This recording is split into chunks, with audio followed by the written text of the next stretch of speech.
আমাদের জাতি আজ একটা বড় ধরনের সংকট কাল অতিক্রম করছে, বড় সংকটের মধ্যে জাতি আছে। এটা অনেক আগেও আমরা বলেছি, তখন বলার সময় যে গভীরতা ছিল সংকটের, দিন যত যাচ্ছে গভীরতা বাড়ছে। আগে হয়তো যেটা বলতাম, যেভাবে বলতাম, যেটাকে সংকট মনে করতাম, এখন মনে হয় ওটা কোনো সংকটই ছিল না, ওটা অনেক ভালো সময় ছিল। এখন অনেক গভীর দুঃসময় চলছে, মহাসংকটের দিনে আমরা দিন পাঠ করছি। দেশের বেশিরভাগ মানুষ যা আয় করছে সেই আয় দিয়ে তাদের খরচ চলছে না, জিনিসপত্রের দাম বাড়ছে। ডলারের দাম যেহেতু টাকার বিপরীতে টাকার অবমূল্যায়ন হলো, ডলারের দাম বেড়ে গেল, আবার এক দফা মূল্যস্ফীতি হবে। আর সবচেয়ে বড় কথা, মূল্যস্ফীতি এবং ডলারের রিজার্ভ কমানোর জন্য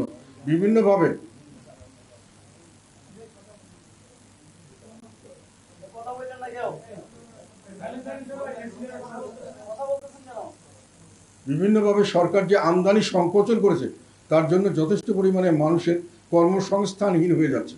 অনেক মিল ফ্যাক্টরি বন্ধ হয়ে যাচ্ছে, অনেক কাজকর্ম অনেক ক্ষেত্রে মানুষের পাচ্ছে না। মিল ফ্যাক্টরি বন্ধ হলে তাদের যখন লেবাররা, তাদের অফিসাররা, তাদের ইঞ্জিনিয়াররা বেকার হয়, তারা জিনিসপত্র কিনতে পারে না, তার বউ বাচ্চা দোকানে যেতে পারে না, দোকানে একই সঙ্গে একটা সার্বিকভাবে অর্থনৈতিক মন্দা সৃষ্টি হয়। সেই মন্দায় দেশ ভেসে যাচ্ছে। তবে সেটাই বড় কথা নয়, দুঃখের সবচেয়ে বড় কথা হলো এই মন্দার ভিতরেও যেখানে মানুষে খেতে পারছে না, মানুষে কাজ পাচ্ছে না, অসহায় অবস্থায় দিনপাত করছে, সেখানে একটা শ্রেণী বিশাল অর্থ সম্পদের মালিক হচ্ছে, বিশাল এবং সম্পূর্ণ অন্যায়ভাবে একটা বৈষম্য সৃষ্টি হচ্ছে। এটা আমাদের কথা না, এটা ইন্টারন্যাশনাল মিডিয়া, আমাদের দেশে যতগুলো থিঙ্ক ট্যাঙ্ক বা যারা এগুলো জরিপ করেন, যারা এসব কিছু কাজ করেন, তাদের সকলেরই বক্তব্য। দিনকে দিন ধনী দরিদ্রের ব্যবধান বাড়ছে এবং এটা এমন একটা স্টেজে চলে যাচ্ছে যেটা লাগামের বাইরে। একটি শ্রেণীর মানুষ বাংলাদেশে এখন বলা যায় ইউরোপিয়ান স্ট্যান্ডার্ডের দিন যাপন করছেন। তাদের খাওয়া থাকা চাল চলন এগুলো আমরা গুলশান বনানী ইত্যাদিতে দেখলেই বুঝতে পারি।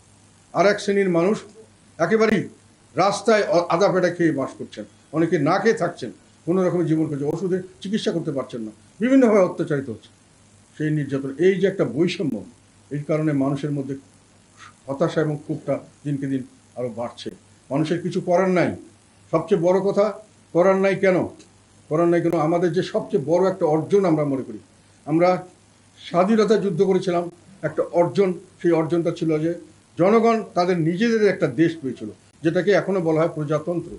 বাংলাদেশের গণপ্রজাতন্ত্রী বাংলাদেশ, প্রজাদের দেশ, আমাদের দেশ, এইটাই ছিল সবচেয়ে বড় অর্জন জনগণের জন্য।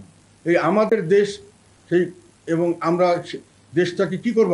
আমাদের দেশ আমরা চালাবো, আমাদের দেশ আমরা চালাবো এমনভাবে যে কোনো বৈষম্য থাকবে না। আমরা সমাজে একটা ন্যায় বিচার ভিত্তিক সমাজে থাকবো, সেগুলো আমরা সকলেই সমানভাবে সমস্ত সুযোগ সুবিধা ভোগ করবো। এটাই তো ছিল অর্জন, যে আমি একটা দেশ পেলাম। প্রথম অর্জন হলো আমার দেশ, প্রজারা বলবে আমি চালাবো, আমি সরকার গঠন করব, আমি সরকার পরিবর্তন করব। উদ্দেশ্য হলো যে আমার যে বৈষম্য, আমার ভাইয়ে ভাইয়ে বৈষম্য করা, সেটার থেকে আমরা মুক্তি চাই। এখন দেখেন সেই অর্জন, সেই দেশের মালিকানা, প্রজাদের যে মালিকানা, সেটা ছিনতাই হয়ে গেছে। এটা আমি আগেও কয়েকবার বলছি, মালিকানা তাদের হাতে নাই, এটা হলো বাস্তব কথা।